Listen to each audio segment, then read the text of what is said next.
I grew up in a quiet rural town in the northern part of the state.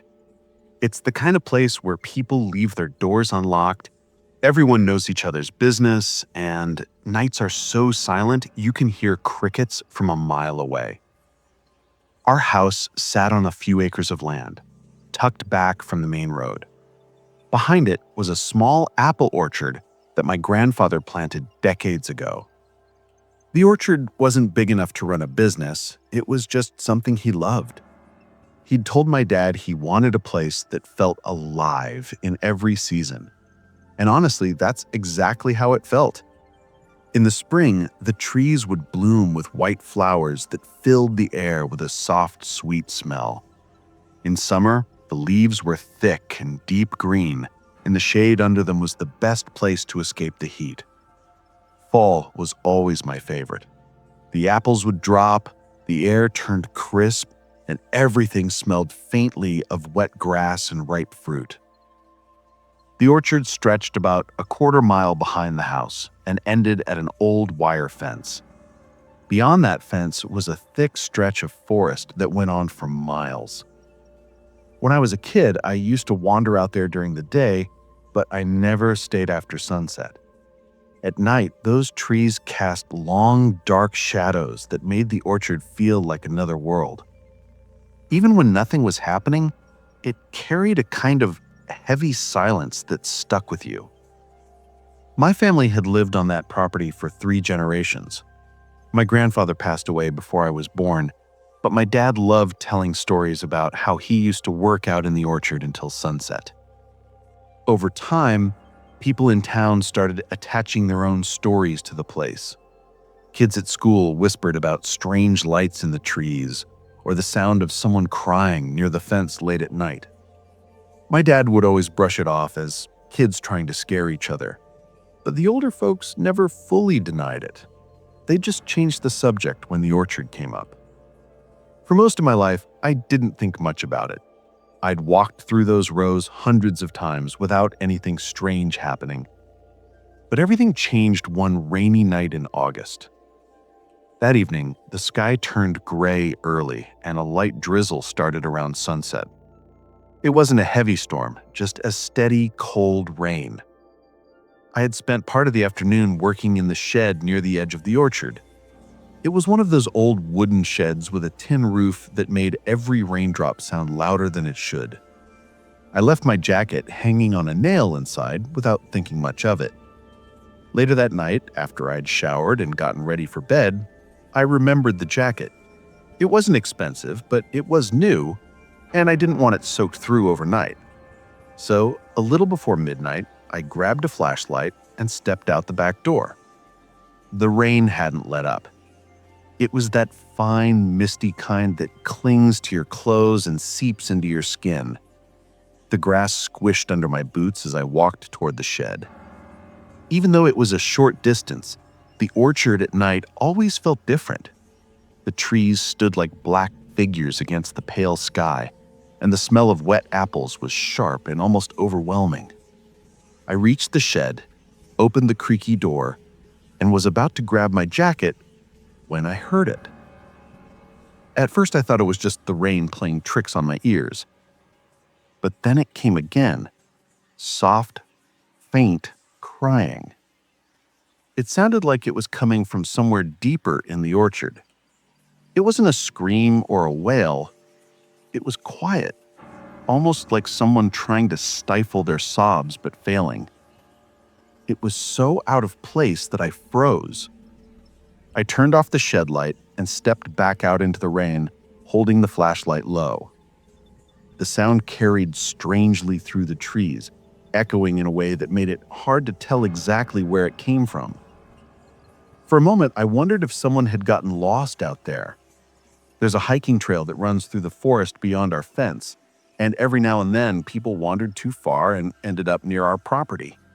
I called out, "Hello? Are you okay?" The crying stopped immediately. The silence that followed was thick and unnatural. The only sound left was the rain tapping on leaves and the distant hum of insects. I swept the flashlight across the rows of trees, but all I saw were wet trunks and low branches. A prickle ran up the back of my neck. I couldn't see anyone, but the silence felt like something was holding its breath. I took a slow step backward, then another. I told myself it was probably some animal making strange sounds, or maybe the rain bouncing off something. I turned to walk back toward the house. That's when I heard it again. The crying came back, only now it was much closer. It no longer echoed from the depths of the orchard. It sounded like it was just a few rows behind me. My chest tightened. I swung the flashlight around quickly, but the light caught nothing but shifting rain. I didn't wait to find out what it was. I started walking fast toward the house. Halfway across the yard, I heard splashing footsteps behind me, rapid, deliberate, like someone running through wet grass. My heart jumped into my throat. I broke into a run. The beam of the flashlight jerked wildly in front of me as I sprinted across the yard. The sound of those footsteps seemed to close in. I reached the back porch and whipped around, shining the light toward the orchard. Nothing. Just the rain falling in steady sheets, trees swaying gently, and the empty rows disappearing into darkness. I stood there for a while, breathing hard, listening.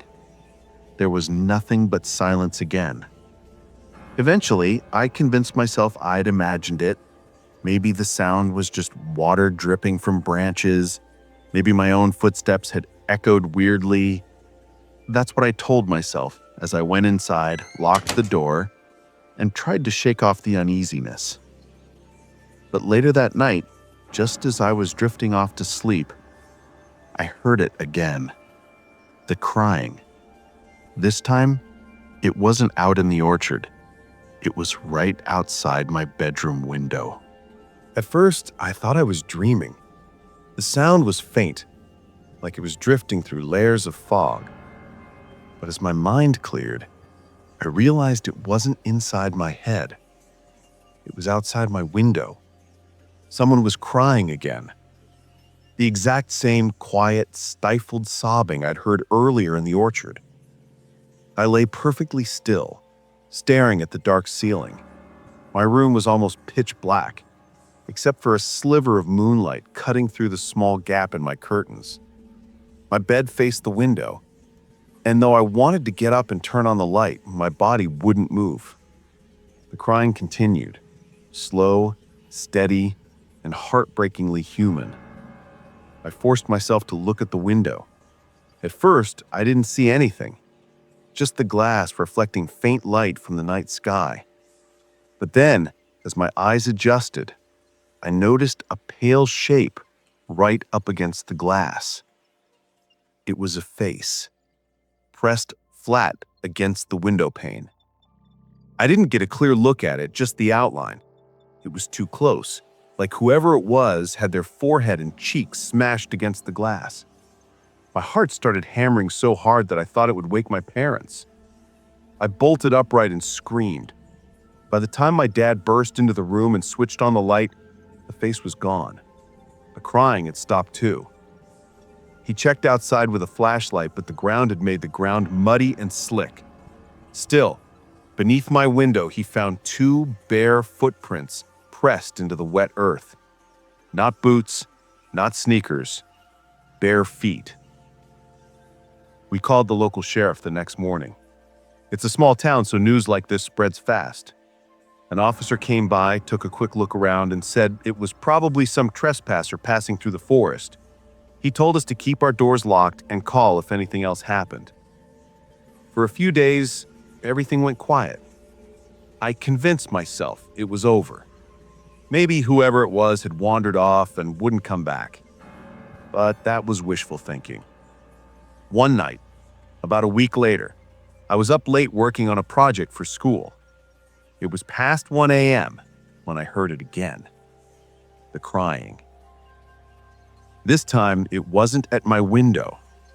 It was somewhere in the orchard. But it wasn't faint anymore. It was clear and close, almost like someone was standing at the edge of the yard, just beyond where the porch light faded.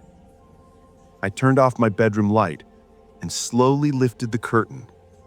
The orchard stretched out like a dark wall of trees. For a few seconds, I didn't see anything.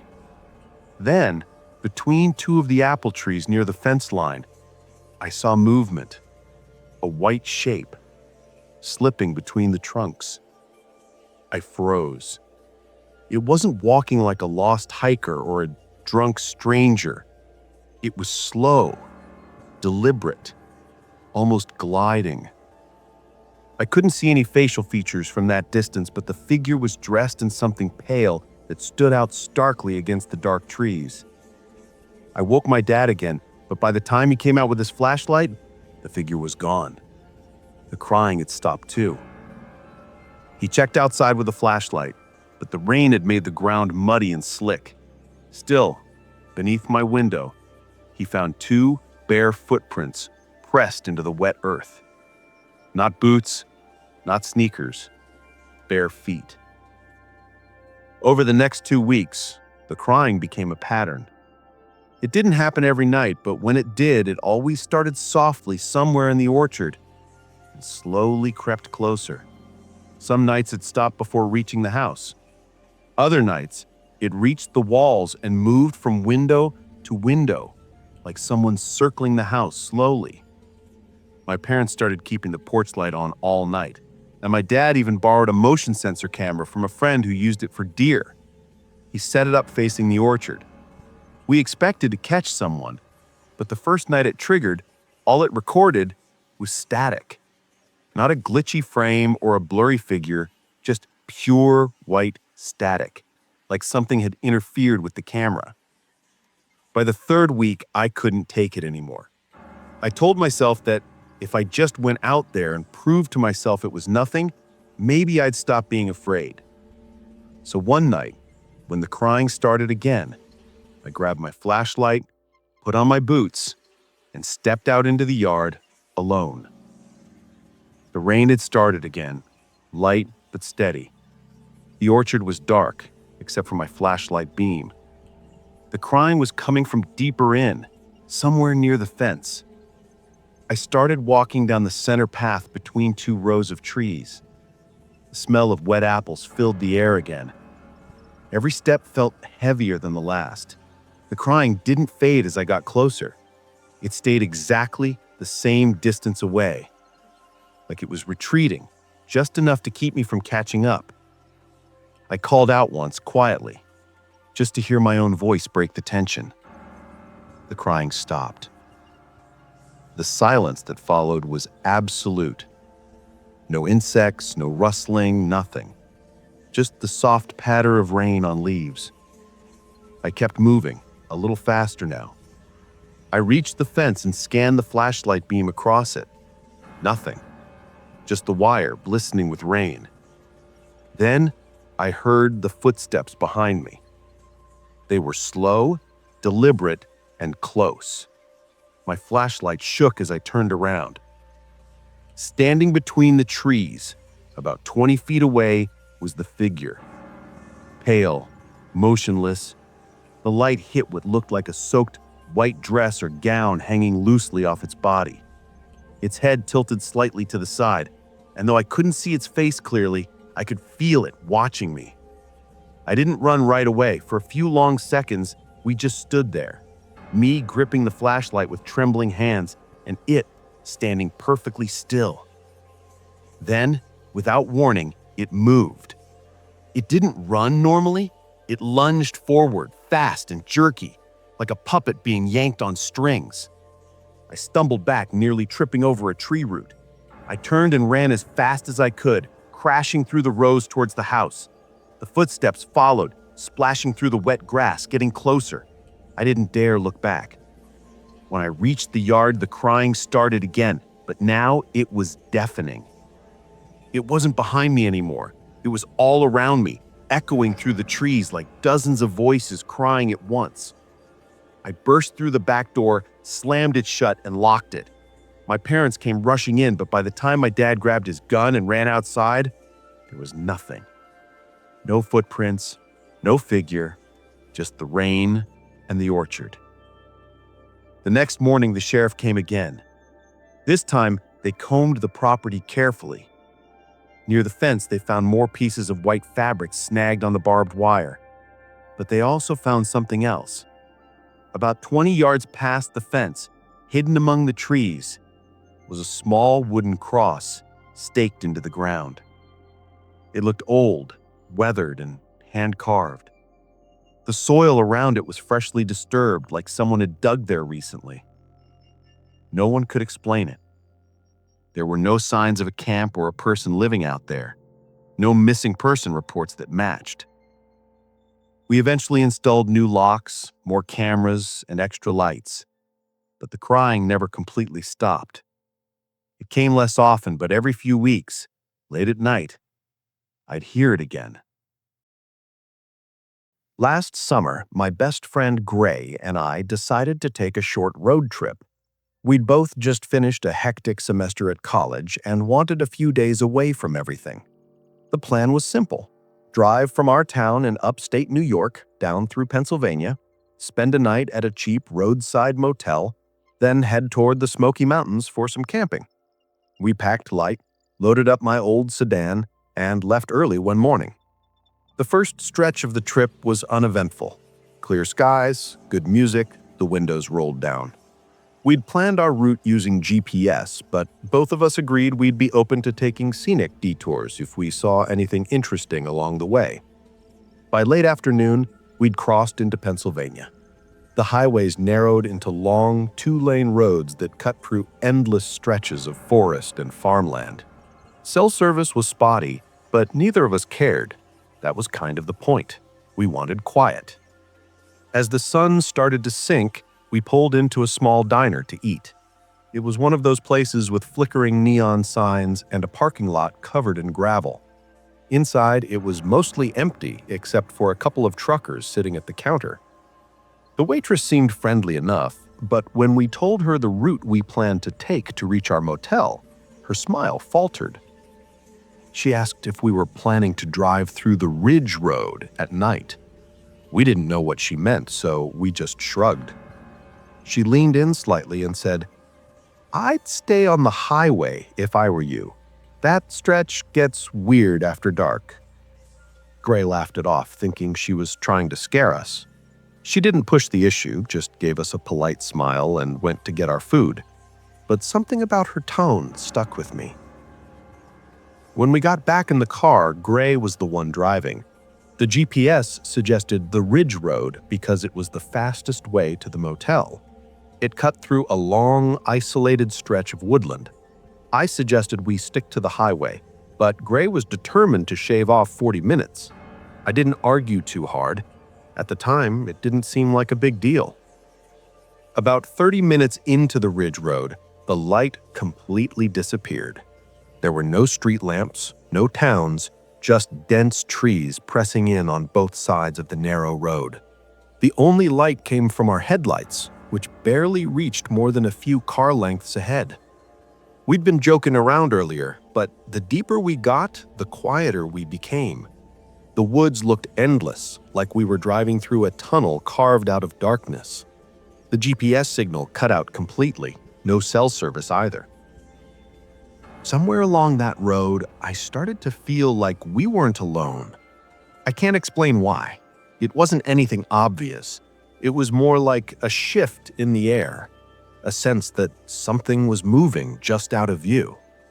Gray must have felt it too, because he turned down the music and kept glancing at the rearview mirror. I asked if everything was okay. He said, "Yeah, it's just weirdly dark, that's all." A few minutes later, something crossed the road up ahead. It happened so fast that Gray had to slam the brakes. The tires screeched, and both of us lurched forward in our seats. In the headlights, we saw a figure.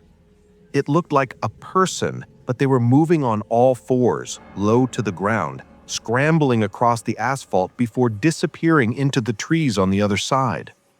We sat in stunned silence. Gray whispered, "Was that a deer?" But we both knew it wasn't. The shape, the movement, The way it turned its head for a split second toward the car, it looked human. I told him to keep driving, and he did. But neither of us talked for a long time after that. About 15 minutes later, we passed an old gas station. It was dark and boarded up, but something about it made Gray slow down.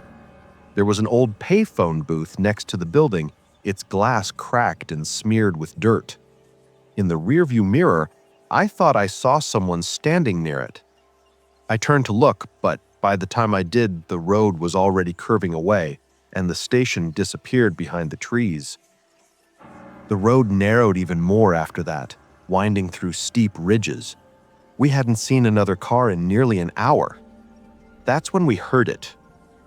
It wasn't loud, but it was clear.